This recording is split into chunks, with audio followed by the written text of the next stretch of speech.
Je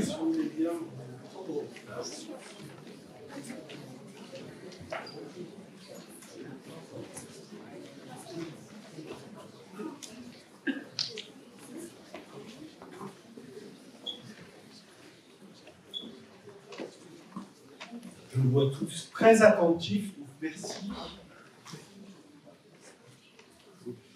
Je vais peut-être commencer finalement. Monsieur Laurent Amandieu, qui est là à ma gauche, maire de Saint-Égrève, monsieur Éric Fossetti, premier adjoint au maire de Pierre-en-Chartreuse, conseiller délégué de Grenoble à Métropole, et qui représente ce soir son président Christophe Paris. Mesdames et messieurs les adjoints et conseillers municipaux du Fontanier de Cornillon, mesdemoiselles et messieurs les conseillers municipaux du conseil municipal des enfants, mesdames et messieurs les élus des communes voisines et de la métropole, colonel Richard, commandant de la compagnie de Grenoble, de la gendarmerie, le major Perrier, commandant de la brigade de gendarmerie de Vorep, lieutenant Raison, chef de caserne des pompiers de Saint-Égrève, monsieur Breuil, chef de service de la police multicommunale, et madame Locola, son adjointe, madame Gilles Richeroll, directrice de l'école maternelle du Rocher, madame Chastel, professeure du lycée Françoise Dolto et ses élèves, mesdames et messieurs les chefs d'entreprise et commerçants, mesdames et messieurs, chers Fontanillois et chers Fontanillois, et surtout, chers amis.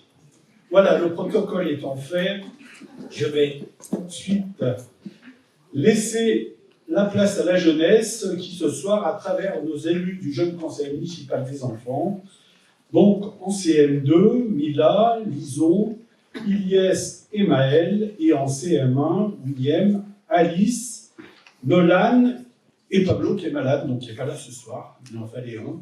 Malheureusement pour lui, il est porté pâle. Donc les jeunes élus ont souhaité prendre la parole pour vous présenter leurs nombreux projets et leurs vœux pour cette nouvelle année. Alors je vais laisser le micro quelques minutes aux enfants et je le reprendrai juste après. Vous avez ici les enfants ?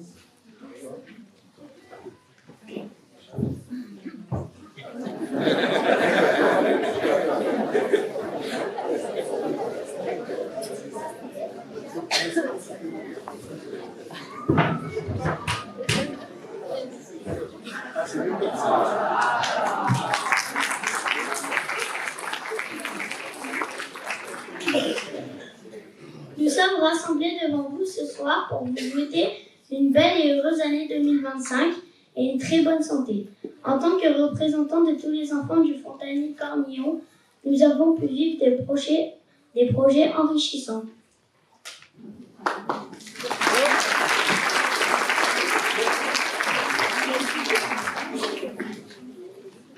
Nous avons rencontré les aînés de la commune et avons écouté le récit de leur souverain.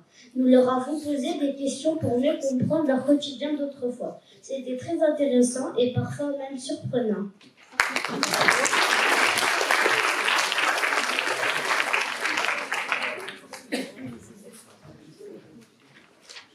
Nous sommes partis ensemble à Paris pour visiter le Sénat. C'était une belle expérience qui nous a permis de voir un lieu exceptionnel et de rencontrer le sénateur Michel Savon. Nous avons appris beaucoup de choses.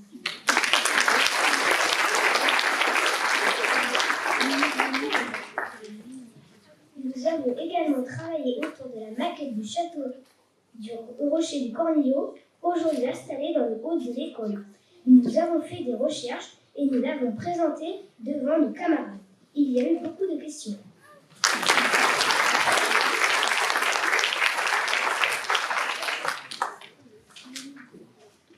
Nous avons aussi participé à des commémorations et nous avons lu des textes officiels en souvenir des anciens combattants. Parfois, je relis les textes. C'est important pour rendre hommage à ceux qui se sont battus pour nous.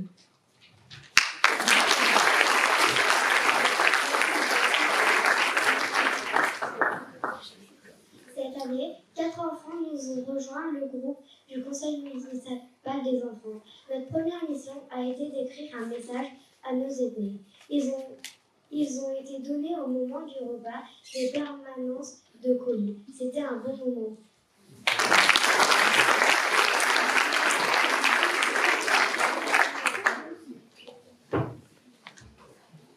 Nous avons d'autres idées pour cette année, comme par exemple organiser une collecte pour les animaux abandonnés ou encore vous écrire dans le Fontanillois. Un grand merci pour votre attention. Tous les enfants qui le souhaitent peuvent nous contacter pour partager leurs idées. Et merci au monsieur le maire et aux élus de nous avoir permis de prendre la parole ce soir devant vous.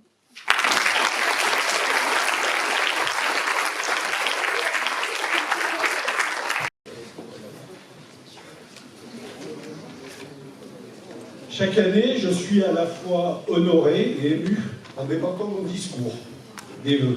Honoré d'être le maire du Fontanil-Cornillon et de pouvoir, à ce titre, représenter chaque Fontanilloise et chaque Fontanillois au travers de ces quelques mots prononcés. Ému également, vous l'avez constaté, vous commencez à me connaître. Entouré des élus du Fontanil, des élus des communes voisines et des collectivités partenaires, des représentants des institutions et de vous tous, Fontanillois, venus nombreux pour partager ce moment de convivialité. Un très grand merci aux élèves de Fontamusique pour leurs prestations, sous la direction de leur professeur de piano, Alda Pozilek. Nous sommes ravis de les entendre présenter leur travail qui valorise la qualité de notre école de musique et les nombreux projets de ces élèves. Bravo à eux. Quelle fierté aussi d'avoir laissé la parole aux jeunes élus du Conseil municipal des enfants, qui nous ont délivré un message de vœux sincères et porteurs d'espoir. Je souhaite vous remercier tout particulièrement pour votre mobilisation auprès des aînés de la commune, le message que vous avez rédigé pour eux et surtout votre présence au repas de Noël et aux permanences de remise des colis ont été très appréciés et ont apporté de la douceur et de la chaleur à tous les participants. Bravo les enfants pour votre mobilisation et votre action citoyenne. Aujourd'hui, plus encore, je veux vous dire mon attachement à notre commune et l'importance de cet échelon, que cet échelon représente lors des crises que nous traversons. La période que nous vivons est en effet difficile. Les équilibres géopolitiques sur lesquels nous reposions depuis des décennies se modifient. La guerre est aux portes de l'Europe et notre pays s'enfonce dans une crise politique inédite. La commune est l'échelon de proximité des citoyens, le lieu où nous vivons, où nous élevons nos enfants, où nous construisons notre foyer, où nous partageons nos valeurs avec nos proches et nos voisins. La commune est et doit rester notre refuge, le moment où nous nous sentons en sécurité et où nous pouvons profiter de moments de partage et de convivialité. Aujourd'hui, plus encore, je suis fier d'œuvrer au quotidien avec les élus du conseil municipal pour accompagner les personnes isolées, proposer des animations pour tous, soutenir nos associations et offrir un service public de qualité. L'esprit village du Fontanil, notre devise, prend tout son sens aujourd'hui. Mes remerciements vont tout d'abord à chacune et chacun des élus qui s'investissent à mes côtés avec passion et représentent avec fierté la population fontanilloise. J'associe bien entendu les 3 élus du groupe minoritaire, Laure Despinet, Pascal Lepinet et Ludovic Duguay. L'équipe municipale s'appuie au quotidien sur l'ensemble de nos plus de 80 agents municipaux. Sous la direction d'Audrey Pelors, que je tiens à remercier chaleureusement. Après un effort financier conséquent consenti depuis 2014 pour revaloriser la rémunération de nos agents et ainsi mieux reconnaître leur implication et leur expertise, nous poursuivons nos efforts pour offrir un environnement de travail bienveillant et attractif. Dès le mois prochain, nous verserons pour la première fois une prime mobilité pour les agents qui utilisent le mode doux pour venir travailler. Nous investissons également dans la formation des agents pour leur permettre d'évoluer tout au long de leur carrière.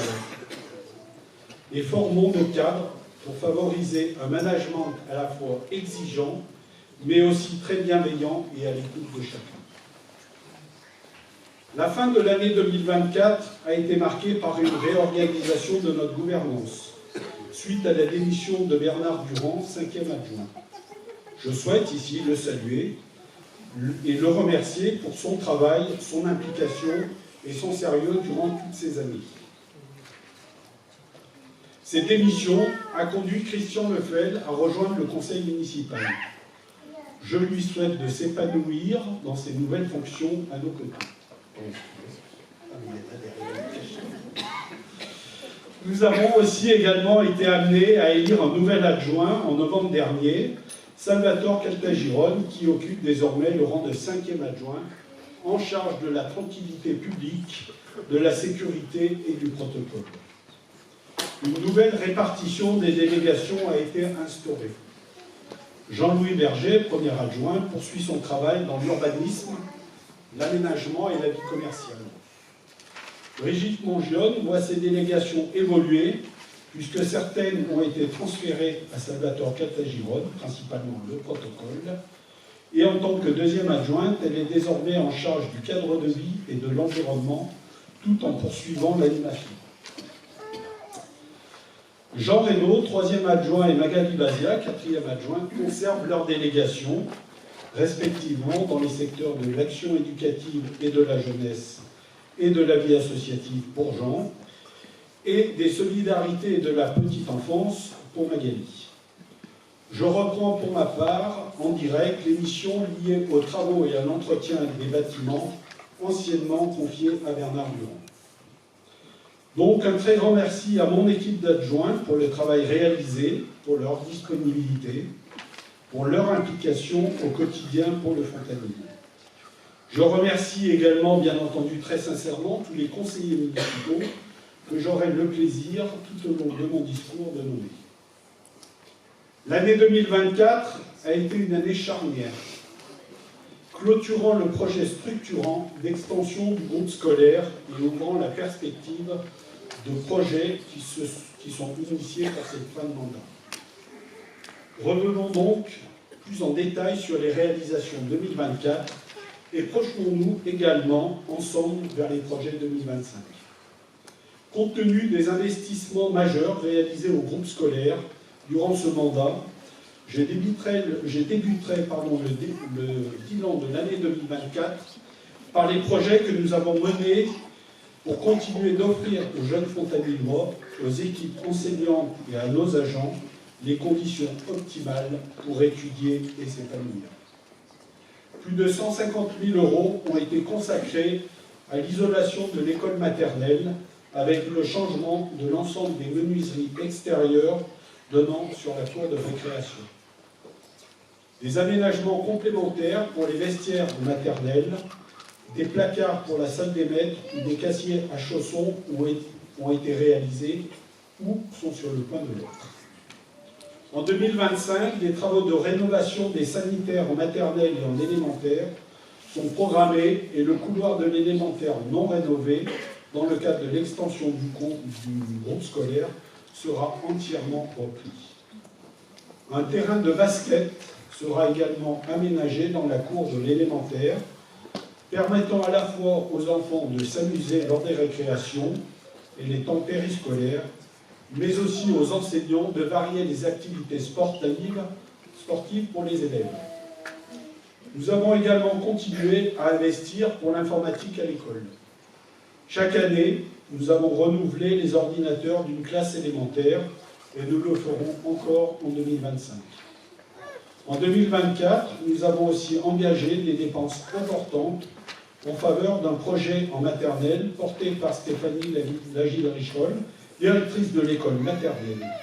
Chaque classe a été dotée de tableaux interactifs et de tablettes, avec le soutien de l'académie et une subvention importante du département de l'Isère. et parce que notre implication ne s'analyse pas uniquement au travers des montants de nos budgets, un mot pour indiquer le renouvellement de notre plan éducatif territorial, l'acronyme c'est PEDT, en 2024. Je salue le travail de Jean Reynaud et du comité de pilotage qui s'efforce maintenant de mettre en œuvre un plan d'action pragmatique en direction de la jeunesse. La jeunesse est en effet au cœur de nos préoccupations, dès le plus jeune âge, notamment au multi-accueil et au relais petite enfance. La dernière tranche de travaux pour doter le multi-accueil de moustiquaires a été réalisée. En 2025, nous soutiendrons notamment un projet ayant vocation à grandir dehors. À l'instar du projet Éduquer dehors en maternelle, nos équipes vont développer des équipements et activités pour sortir avec les enfants par tout temps, en éveillant leur sens. Nous avons également investi dans le cadre du plan pluriannuel à l'espace Clartière. Nous avons remplacé des climatiseurs réversibles et engagé des travaux de rénovation, tant en plomberie qu'en peinture, dans plusieurs salles d'activité et dans les sanitaires. Ce projet a été soutenu financièrement par le département d'Isère et la Caisse d'allocation familiale. Après ces travaux importants menés à Clartière durant ces 4 dernières années, nous serons amenés en 2025 à remplacer la pompe de la piscine située sur le toit du bâtiment, permettant à nos petits fontanillois de profiter pleinement d'activités aquatiques durant l'été. Investir pour notre jeunesse, c'est aussi réaliser un terrain multi-activités et de glisse au complexe René-Tertan, un projet phare de notre mandat. Les études sont désormais terminées et les consultations d'entreprise sont en cours. Dès le premier trimestre 2025, les travaux débuteront pour équiper le site d'un city-stade et d'une aire de glisse urbaine, comprenant un skatepark et un pump track, et en aménageant ce terrain pour permettre des pratiques libres, les boules et le foot, dans un environnement adapté pour les jeunes, mais aussi pour les familles. L'accent sera mis sur la végétalisation du site et un soin particulier sera apporté au choix du mobilier urbain. Une réunion publique sera organisée d'ici février et nous avons l'ambition d'ouvrir le site avant l'été. Donc on est très ambitieux. Donc guettez vos agendas si vous souhaitez participer à cette réunion qui aura lieu le mois prochain. Toujours dans le sport, après avoir terminé la rénovation des courts de tennis en 2024, avec la prise en charge financière d'une partie des travaux par le club, les remerciements à Christophe Kopp, qui est conseiller municipal, mais aussi président de notre dynamique club de tennis, nous renouvellerons cette année les projecteurs des terrains de tennis et renouvellerons le mur d'escalade. D'entraînement. Escalade, on n'en a pas. Donc le mur d'entraînement. Ces nouveaux projets s'inscrivent aussi plus largement dans une politique ambitieuse menée depuis plusieurs années en faveur de notre environnement. En effet, la ville agit concrètement avec des démarches vertueuses pour notre planète, et notamment en matière d'éclairage public.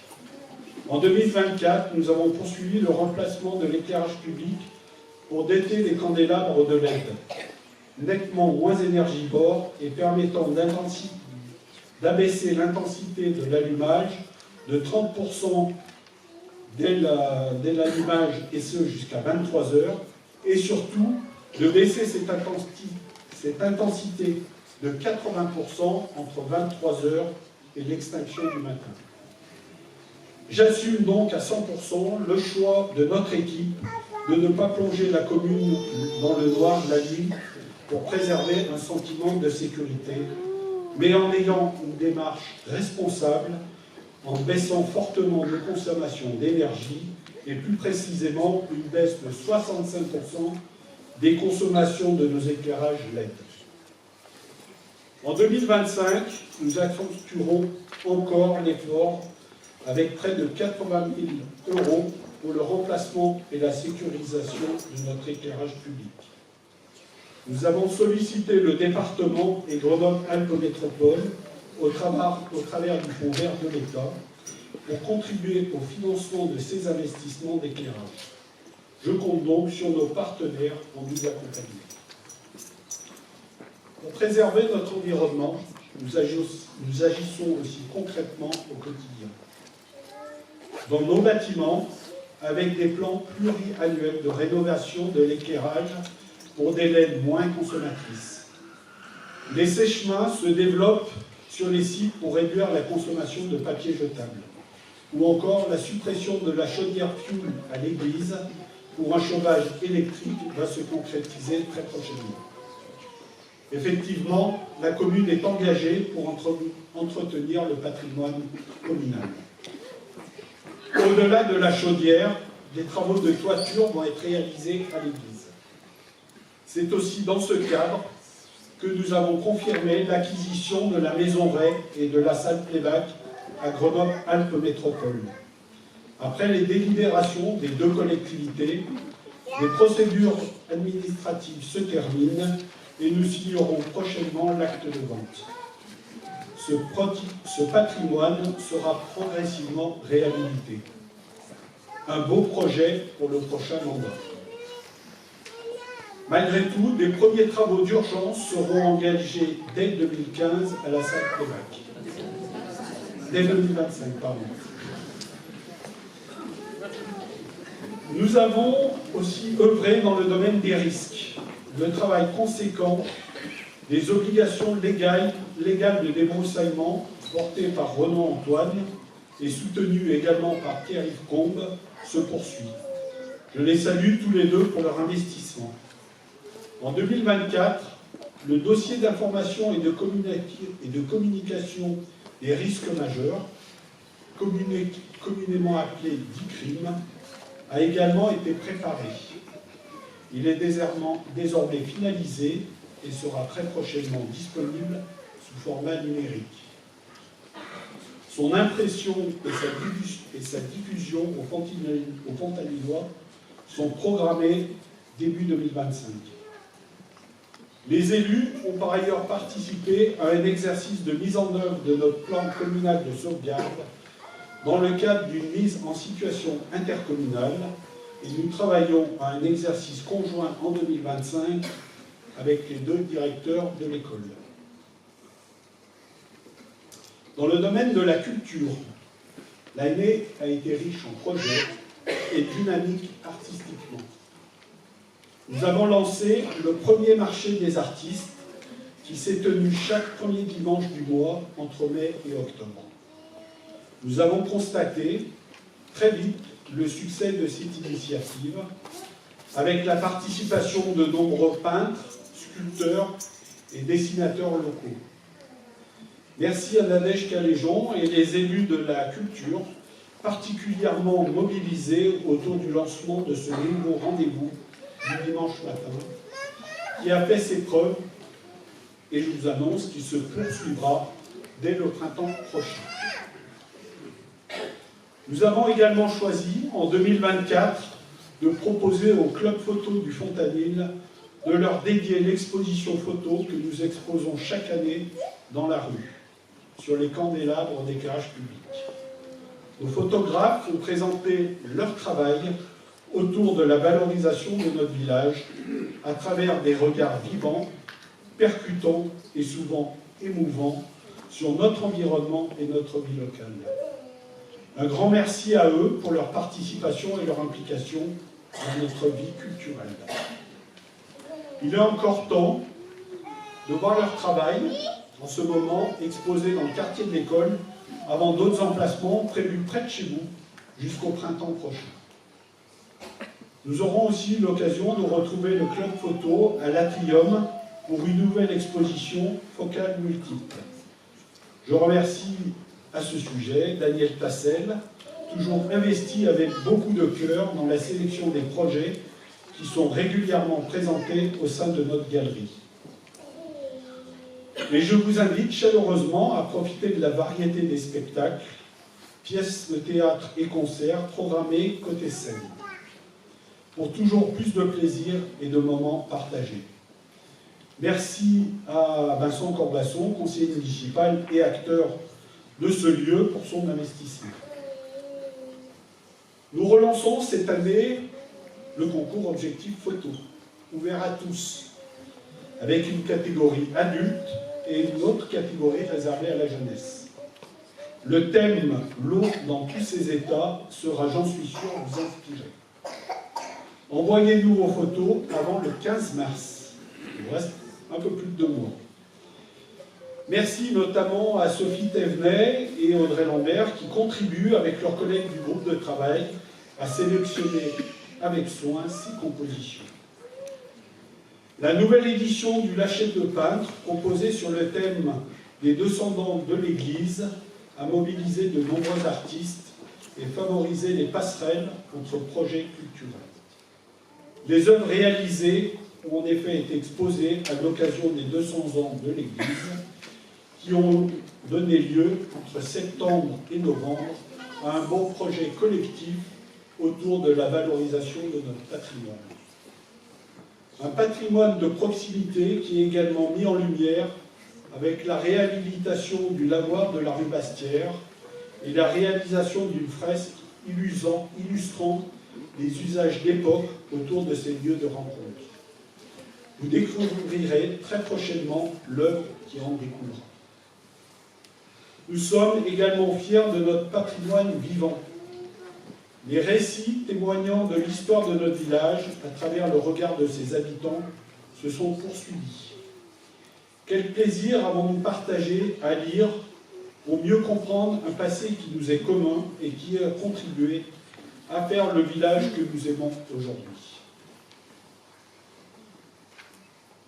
Nous développerons cette année d'autres initiatives toujours plus riches et engageantes, avec un hommage rendu aux justes de la nation, de la commune et des personnalités de la résistance de notre territoire.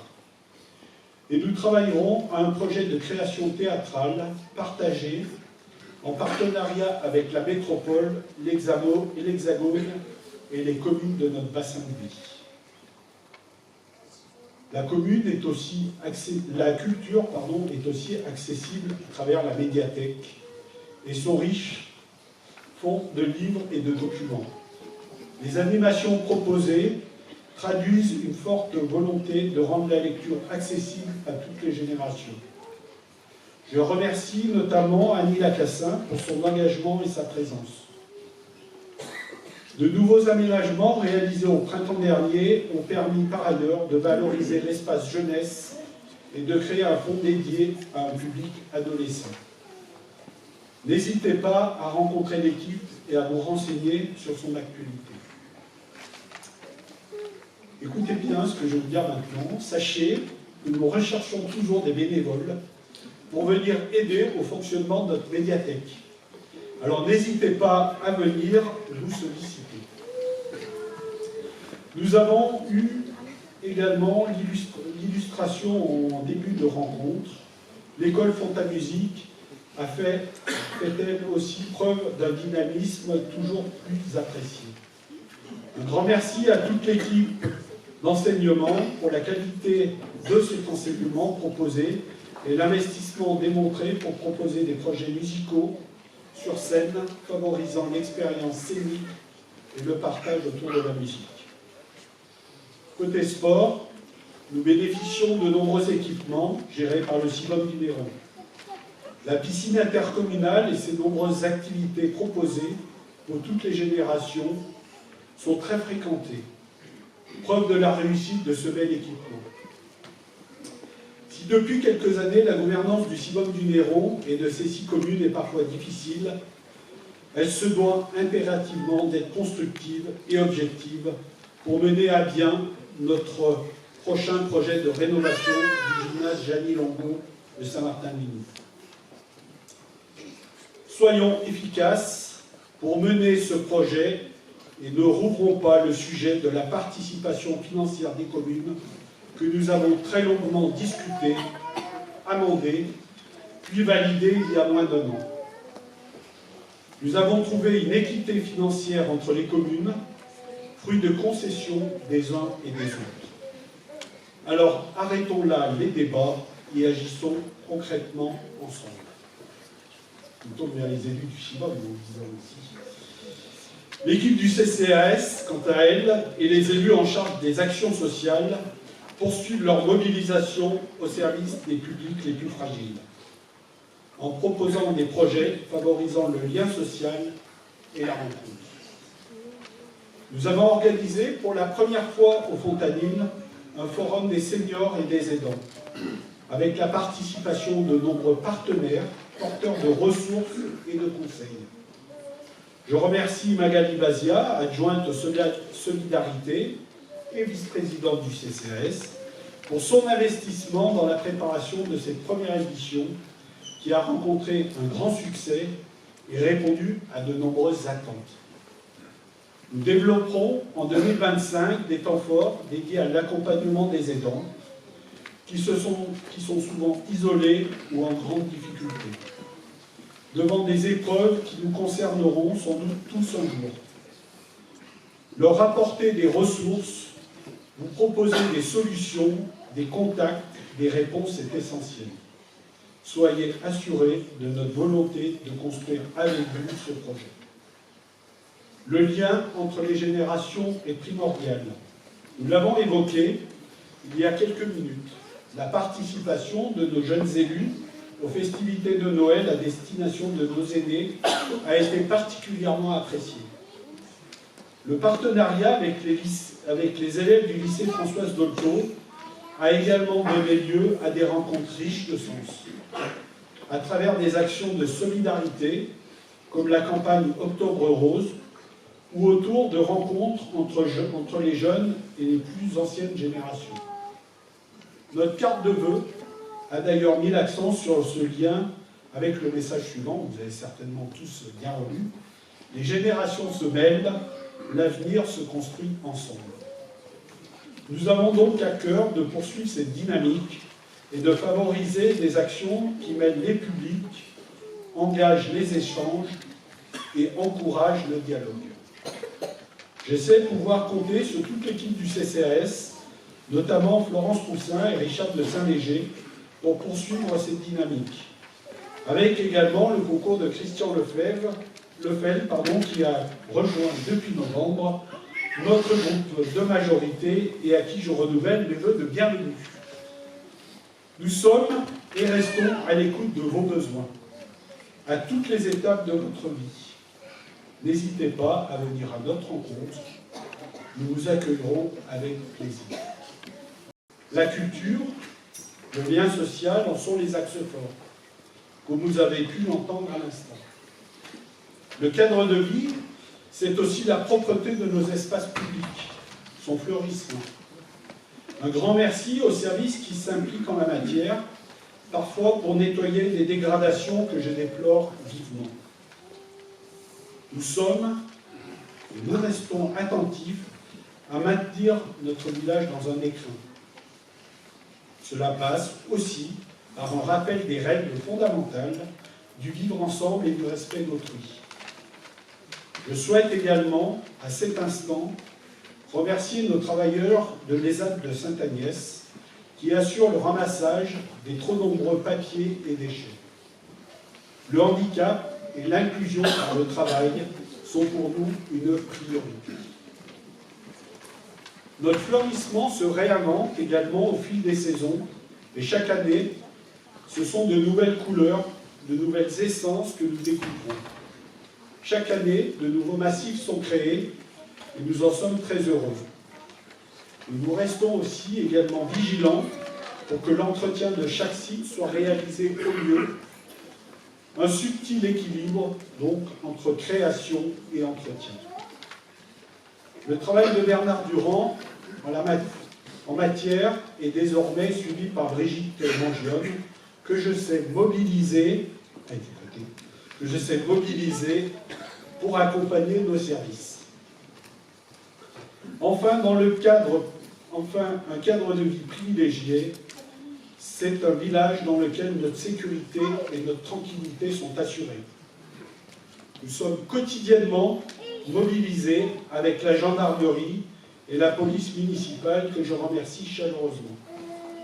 Je salue ici l'engagement de Salvatore Caltagirone à mes côtés. Notre projet 2024 d'extension des caméras et de raccordement de notre réseau de vidéoprotection à la gendarmerie de Moref a été retardé compte tenu de nouvelles études d'impact demandées par la préfecture.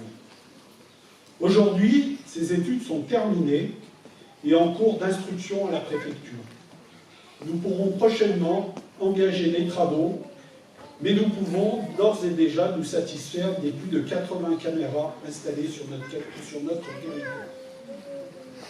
En parallèle, la vigilance de chacun est essentielle. Je le répète chaque année, et je vous invite à prêter attention à vos voisins, vous assurer qu'ils vont bien et échanger quelques mots. C'est pourquoi je vous invite également à rejoindre notre réseau de voisins impliqués dans la participation citoyenne, notamment aux côtés de Christian Turban. N'oubliez pas que notre sécurité, c'est la mobilisation de tous. Je ne peux pas terminer mon propos sur le cadre de vie sans vous dire quelques mots de nos voiries.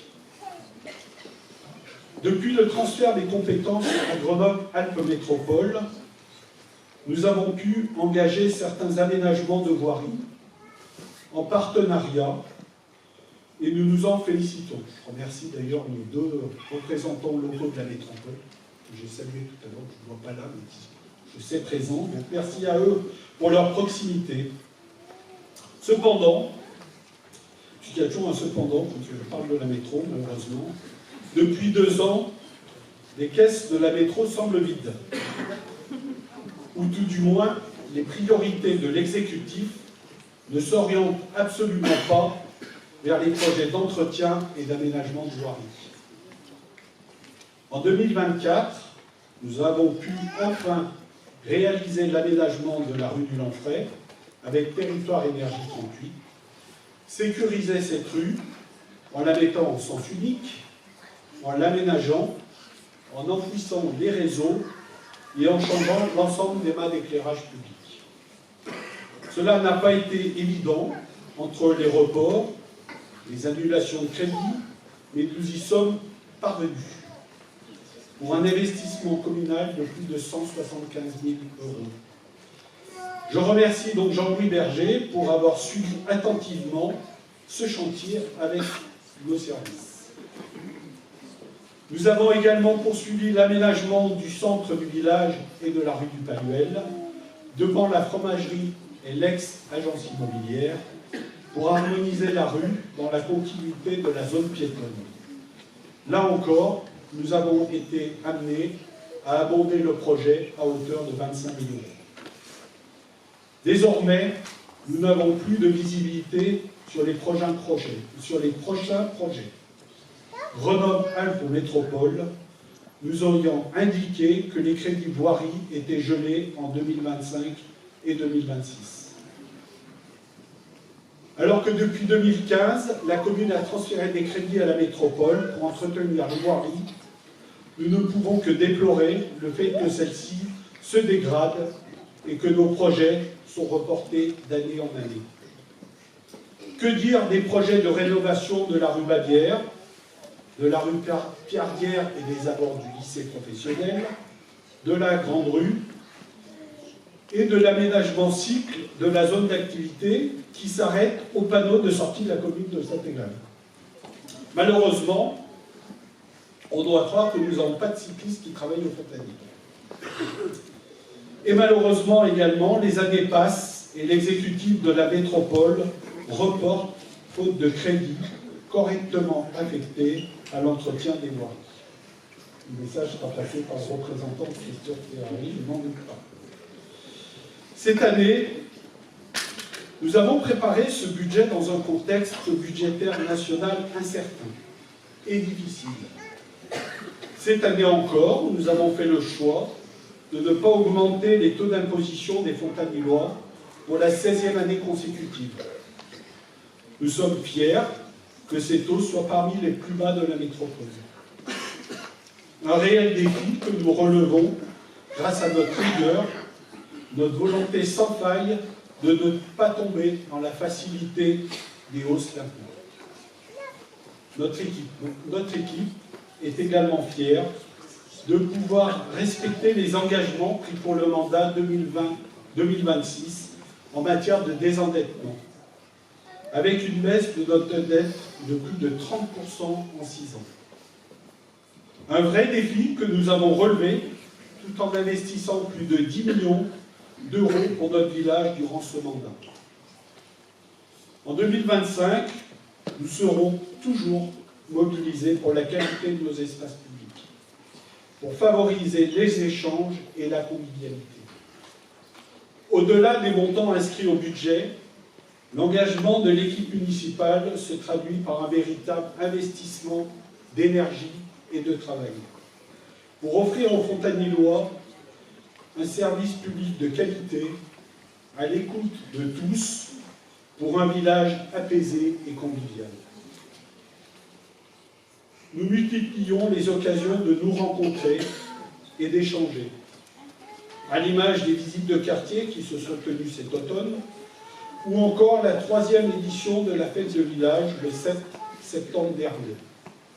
Quel bonheur de partager ces moments simples autour d'un repas, je vous rappelle que nous étions plus de 500, et de discussions entre voisins, amis, réunis au cœur du village. Les élus se sont tous mobilisés, notamment Maud Salem et Georges Da Silva, avec les bénévoles du comité d'animation et sa présidente, Colette Bertona, que j'ai vu qui se cache tout au fond de la salle. Je vous donne d'ores et déjà rendez-vous le samedi 6 septembre pour notre 4e édition de notre fête de village et de la convivialité. J'ai presque fini. Notre esprit village, nous le devons aussi aux bénévoles des associations qui rythment l'année d'animations et de manifestations diverses et variées. Nous avons d'ailleurs tenu à mettre à l'honneur nos bénévoles à l'issue du forum des associations en septembre dernier. Un beau moment que nous renouvellerons pour tous les bénévoles. La médiathèque, les référents de quartier, les voisins vigilants, les bénévoles, les présidents d'associations, l'ensemble des membres des bureaux des associations et tous les membres actifs de toutes ces associations.